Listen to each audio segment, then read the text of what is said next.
Well, I think when you push it to probe it to the bottom line, what you're finding here is not science but magic. You talked about it earlier, about the idea of everything coming out of nothing. If there's any axiom that controls scientific inquiry, it's the axiom ex nihilo nihil fit. Out of nothing, nothing comes. Now, we would say not only out of nothing does nothing come, but out of nothing, nothing could possibly come, because nothing does not have the power to produce something. And I wrote a book a few years ago called Not a Chance, and explored the way that word, chance, is being bandied about in a sort of careless and irresponsible way, where people begin to talk about chance as if it was some force or power that can make things happen. Now, the word's a perfectly legitimate word to describe mathematical possibilities or quotients, probability quotients. But I had a discussion with the fellow who was teaching at the graduate school at Harvard in the philosophy of science, and I asked him how the universe came into being. He said, by chance. And I said, what do you mean? Anything. And I picked up $50 and I flipped it in the air, and I said, what are the chances this is going to come up heads or tails? He said, well, it's 100% that'll come up one of them, but 50% for each. And I said, now that I've flipped the coin, I want to ask you, how much power did chance exert upon this coin toss? If we knew, for example, the exact density of the air, where we started, whether heads up or tails up, the exact amount of pressure that was placed upon the coin, how many revolutions it made, would we be able to predict with a greater than 50% chance where it would end up? He said, of course. I said, because chance didn't influence. And I said, you know why? And he said, why? I said, because chance has no power because it has no being. It's nothing. Well, and that's what they come back to, nothing creating something. Yeah, chance means something if you don't have any better explanation. but to say we think it's chance that something came out of nothing, that means nothing. That means nothing. It's like David Hume said that the word chance is used as a magic word for ignorance. When you don't know what causes something, you say, well, it happened by chance. That doesn't explain anything. Well, but the terrifying part of this, R.C., if I may call you that, sure, is that this kind of ignorance, this kind of arrogant ignorance, has such incredible power on college and university campuses, and if you even question it, they call you a knuckle-dragging creationist, as if it were somehow more likely that something came out of nothing than that there was a divine designer. That's more likely. I mean, anything rather than admit to a designer. Anything rather than admit to a divine being controlling the universe. That's where the bias is. I spoke on this point at Yale with the faculty several years ago when I talked about the impossibility of something's coming out of nothing. And the professors were wowed, but they said they had never heard of this kind of thing. And I said, well, wait a minute. You go back to the Enlightenment, and the reason they said that the God hypothesis is no longer necessary is because, like the French encyclopedia said, now we know that the universe came into being and life came into being as a result of spontaneous generation. Now, what's that? Yeah, that's just poof, out of nothing, it comes. When they launched the Hubble telescope, I'm listening to the radio, I'm driving down the highway, this was no kidding, Ben, and a very famous astrophysicist, I won't mention his name to protect the guilty, he's on the radio and he said, 16 to 18 billion years ago, the universe exploded into being. I almost wrecked my car. Yeah. I said, what do you mean into being? What was it before? Non-being. Means it was nothing. Now here's another one.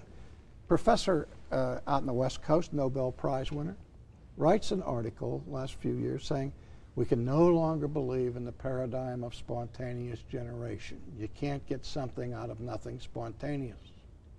He said, we have to change our model, listen to this, to gradual spontaneous.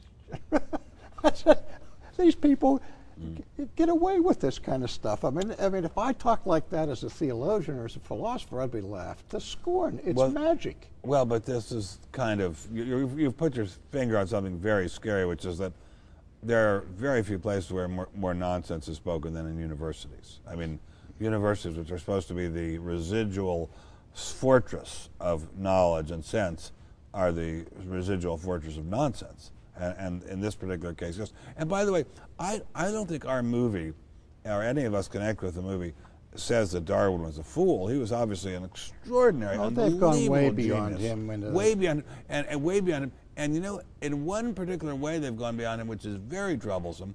He wasn't positive of his hypothesis. He wrote that it was a hypothesis. He thought it was proved, but he wasn't sure.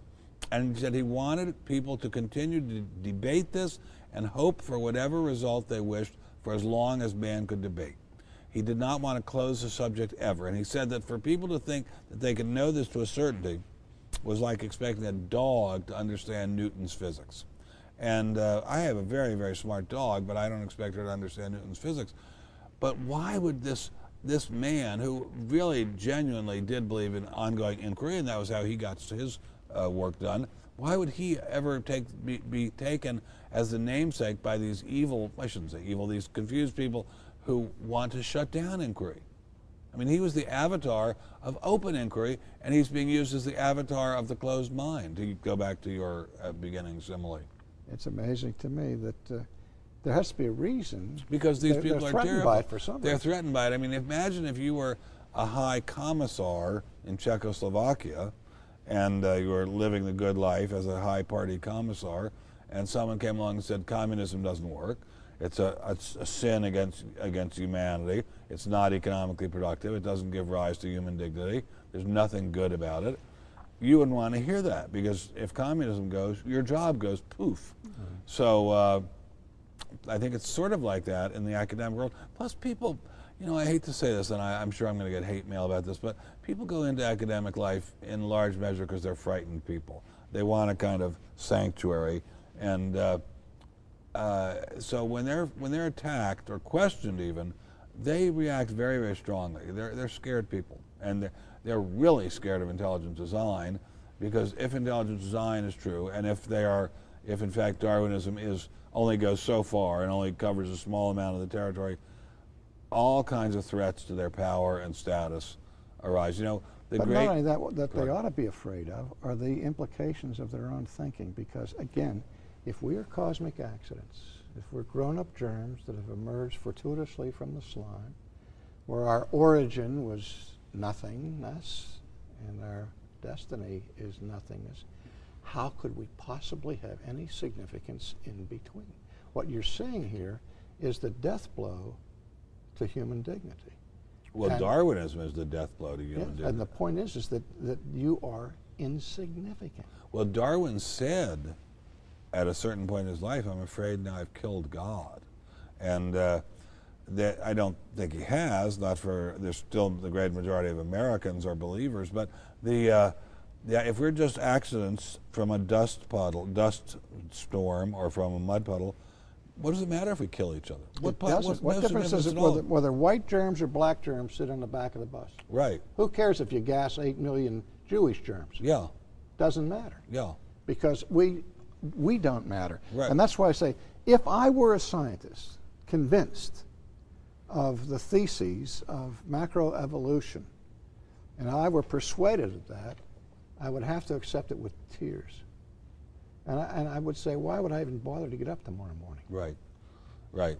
Except to enjoy yourself, get high, have sex, and eat as much as you could, because there's no significance otherwise. And of course, there's no hope of any kind of eternity. Now, the Darwinists will say, well, that's sad, but that's the way it is. Of and course, there's that's what no Nietzsche free said. will. That's what Sartre said.